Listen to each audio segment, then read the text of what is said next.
गणानाम् अर्थसंघानां रसानां छन्दसामपि मंगलानां च कर्तारौ वंदे वाणी विनायकौ। नमामि सद्गुरुं शान्तं सच्चिदानंद विग्रहं पूर्ण ब्रह्म परानंदम ईशमानंदी वल्लभम माधुर्य रसकल्लोलां शिवशक्त्यैक रूपिणीं अमृतानुभवार्थाय वंदे ज्ञानेश नंदिनीं।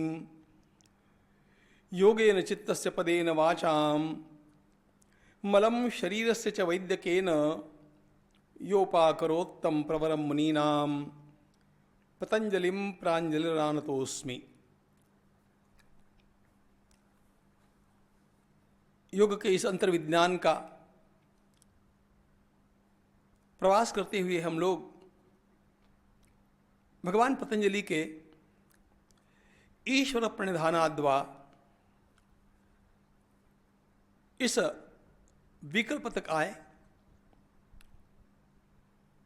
असंप्रज्ञात समाधि को प्राप्त करने के लिए उदारता के साथ भगवान पतंजलि जो 5-6 विकल्प देते हैं, उनमें पहली बार वे भगवान की आराधना को स्थान देते हैं। और वे ईश्वर कैसे है, इसका वर्णन उनकी दृष्टि से जो उन्होंने किया उसे हमने देखा। क्लेश कर्म विपाका शरीर अपरामृष्ट पुरुष विशेष ईश्वरः, योग का दृष्टिकोण है और उसी के अनुसार हम लोग चल रहे हैं। वैसे ब्रह्म विद्या तो ब्रह्म विद्या है और कभी कभी ऐसे लगता है कि वेदांत शास्त्र ब्रह्म विद्या का सैद्धांतिक पक्ष है और यह योग शास्त्र उसका प्रायोगिक पक्ष है। इसलिए दोनों को मिलाकर के देखने में साधक का कल्याण है और उसी दृष्टि से हम लोगों को देखना चाहिए। तो ईश्वर की विशेषताओं का वर्णन आगे करते हुए वे कहते हैं, तत्र निरतिशयम सर्वज्ञ बीजम,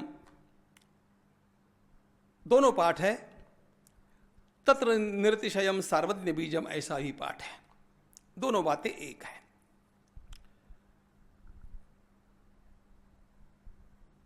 जिस ईश्वर का आश्रय लेने के लिए उन्होंने कहा है, वे सर्वज्ञ हैं, सब कुछ जानते हैं और इतना जानते हैं कि उनसे अधिक कोई नहीं जानता है। तत्र निरतिशयम सर्वज्ञ बीजम,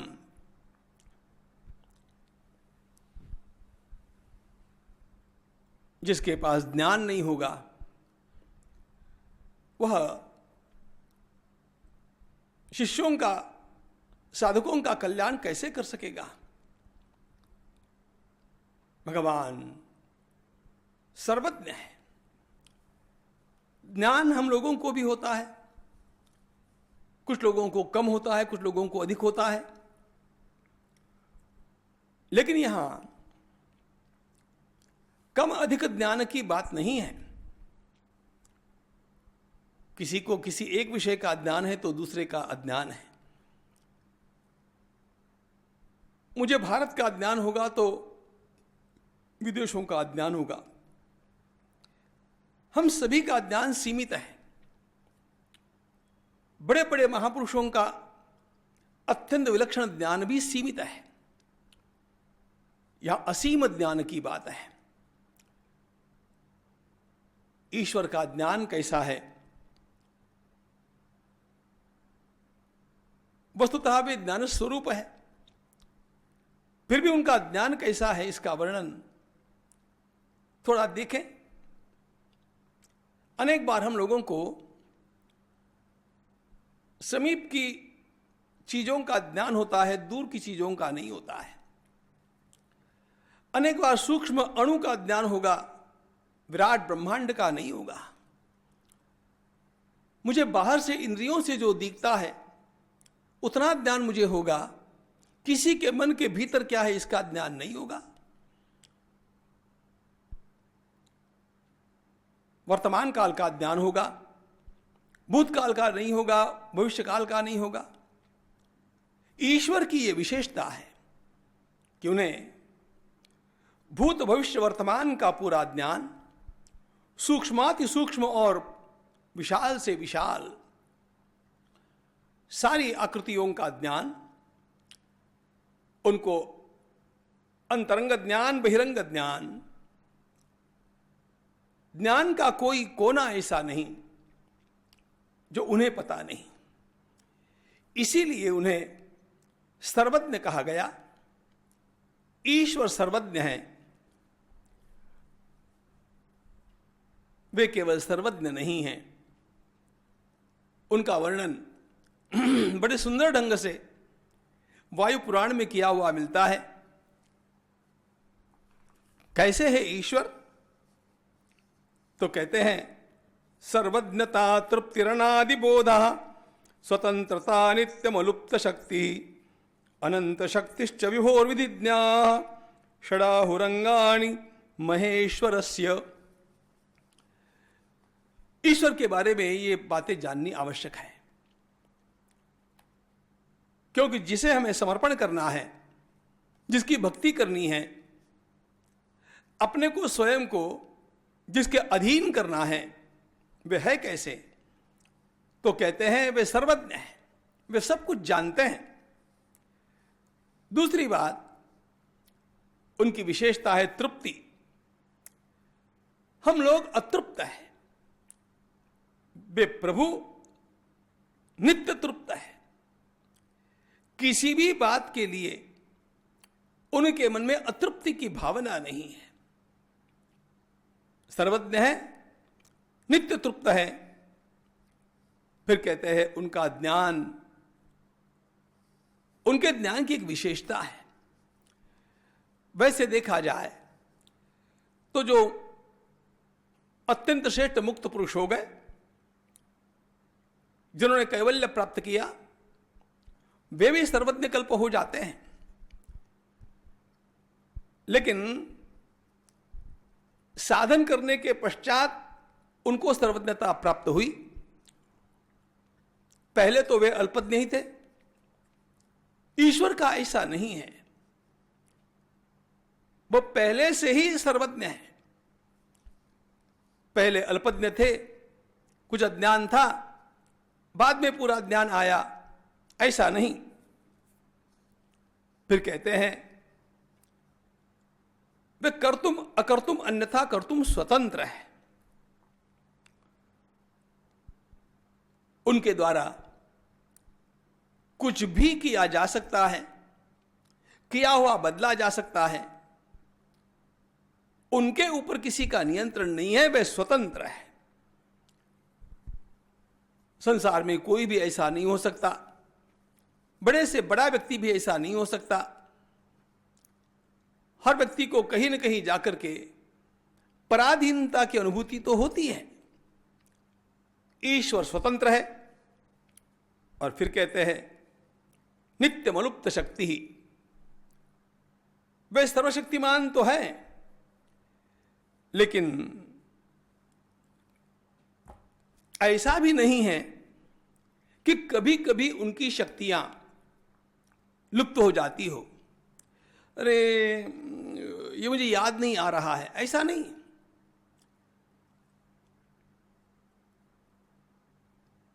आज मेरा स्वास्थ्य ठीक नहीं है, ऐसा नहीं। उनकी शक्तियों का कहीं पर भी किसी भी मात्रा में कभी भी लोप नहीं होता है।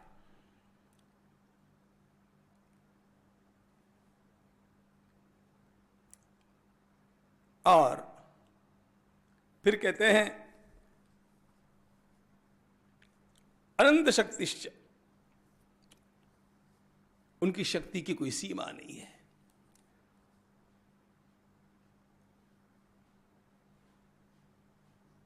सारा विश्व ही जो निर्माण करता है, संचालित करता है,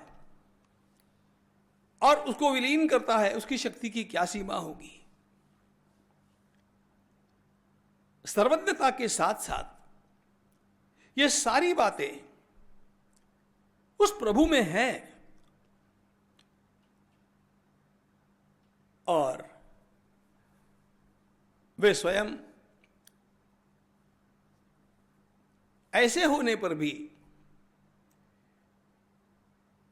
कभी कभी लीलाओं में हम देखते हैं कि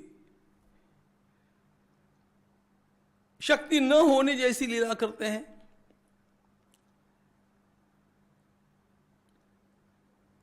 एक संत ने ठाकुर जी को भोग धरा, भोग धरने के पश्चात बाहर आकर के बैठे तो भीतर से ठाकुर जी की आवाज आई, बाबा यहां पर बिल्ली आई है, मेरी रोटी ले जाएगी। तो बाबा के पास एक दूसरा कोई बैठा था, उसने कहा, अरे जो हिरण्यकशिपु का नाश कर सकता है वो क्या बिल्ली को नहीं भगा सकता? कैसी बात करते हैं। एकदम से भीतर से आवाज आई, यदि ऐसा ही हो तो मैं विश्वम्भर हूं, सारे संसार का पेट मैं भरता हूं, मुझे एक भोग की थाली की भी क्या आवश्यकता है। भगवान स्वयं अनंत शक्ति होकर के भी लीला के लिए, अपने भक्तों के रसास्वादन के लिए, कुछ कार्य विशेष के लिए अपनी शक्तियों के न होने जैसा, सीधे सीधे कहूं तो नाटक करते हैं। लेकिन वह है अनंत शक्ति। इस प्रकार के परमात्मा का, इस प्रकार के ईश्वर का हम लोगों को प्रणिधान करना है, उनकी भक्ति करनी है, यह ध्यान में लेना चाहिए। और इसके साथ साथ वे अत्यंत कृपालु भी है। ईश्वर की विशेषता का वर्णन करते हुए भगवान पतंजलि ने अगला हम लोगों के लिए बड़ा महत्वपूर्ण सूत्र दिया। वे कहते हैं, स एष पूर्वेशामपि गुरु कालेनानवच्छेदात्। कैसे है वे परमात्मा? जिसकी भक्ति से, जिसकी कृपा की प्राप्ति से हम लोग योग में अत्यंत वेग से आगे बढ़ सकते हैं। बड़े सुंदर सधे हुए शब्द का प्रयोग भगवान पतंजलि करते हैं। स एष पूर्वेशामपि गुरु कालेनानवच्छेदात्। यहां पर ईश्वर का एक सुंदर स्वरूप हमारे सामने आ गया। वे हम सबके गुरु हैं। हम लोगों के केवल नहीं, हमारे पूर्वजों के पूर्वजों के पूर्वजों के भी गुरु हैं। पूर्व शब्द का जब मैं उच्चारण कर रहा हूं तो जिस कुल में हमने जन्म लिया उस कुल की बात नहीं केवल कर रहा हूं, जहां से हमने ज्ञान प्राप्त किया। ज्ञान का भी एक कुल होता है, ज्ञान की भी एक परंपरा, एक वंश, जिसको विद्या वंश कहते हैं, होता है। हमने ज्ञान हमारे गुरुजी से पाया। हमारे गुरुजी ने कहां से पाया? उनके गुरुजी से पाया। उनके गुरुजी ने कहां से पाया? उनके गुरुजी से पाया। अब उनके गुरुजी करते करते इस प्रणाली को आप जितना भी पीछे ले जाएंगे, और इस सृष्टि को निर्माण करने वाले ब्रह्मा जी ने भी ज्ञान कहां से पाया?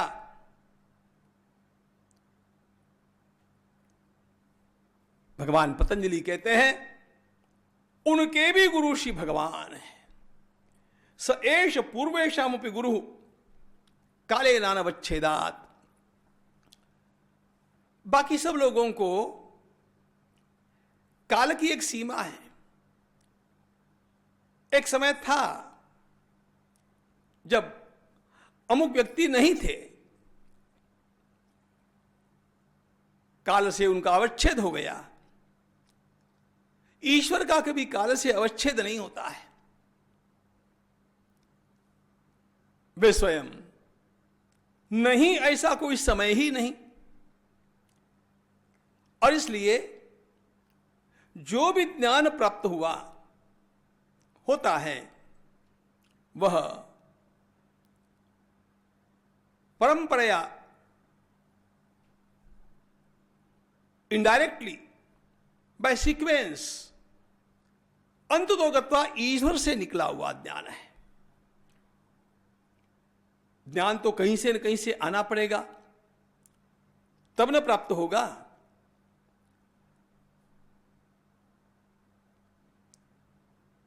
इसलिए कहते हैं वे ईश्वर हमारे जीवन में गुरु के रूप में आ सकते हैं, उस प्रकार का अनुग्रह कर सकते हैं। हमारे पूर्वजों के भी ऊपर उन्होंने इसी प्रकार का अनुग्रह किया।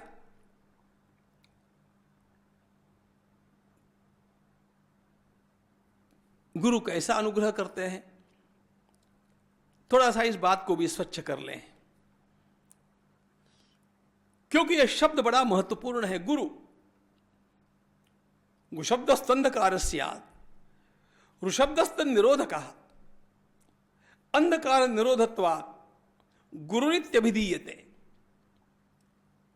हमारे भीतर के अज्ञान के अंधकार को जो दूर करता है उसे गुरु कहते हैं। और हमारे देश की परंपराओं में यह गुरु शब्द बड़ा महत्वपूर्ण माना गया।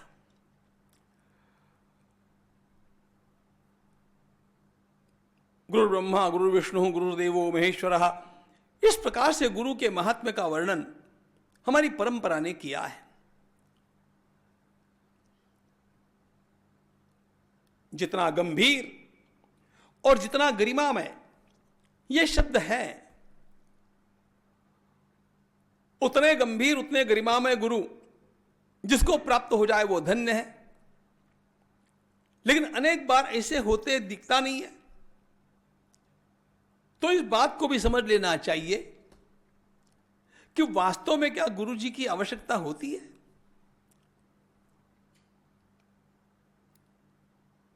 लोग बड़े संभ्रमित होते हैं। एक बात तो साफ साफ ध्यान में रखना, हम सब लोग वैदिक परंपरा के अनुगामी हैं और वैदिक परंपरा में यह बात स्पष्ट रूप से सब स्थानों पर कही गई है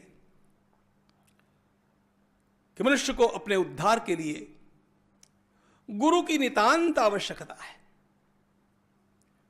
सद्गुरु के बिना उद्धार नहीं। यह बात आपको स्थान स्थान पर मिलेगी। और तो और भगवान आदि शंकराचार्य महाराज जो स्वयं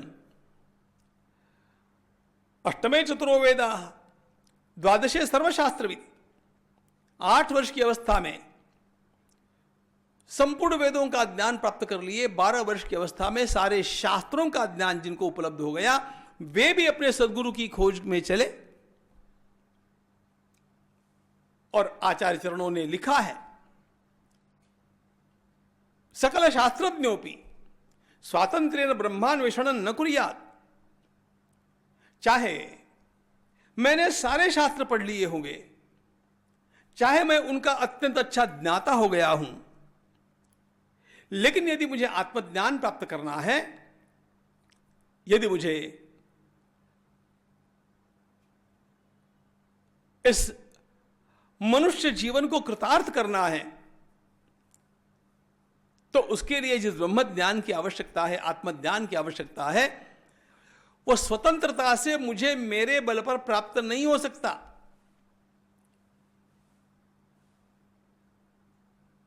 हम तो पतंजलि के सूत्र देख रहे हैं।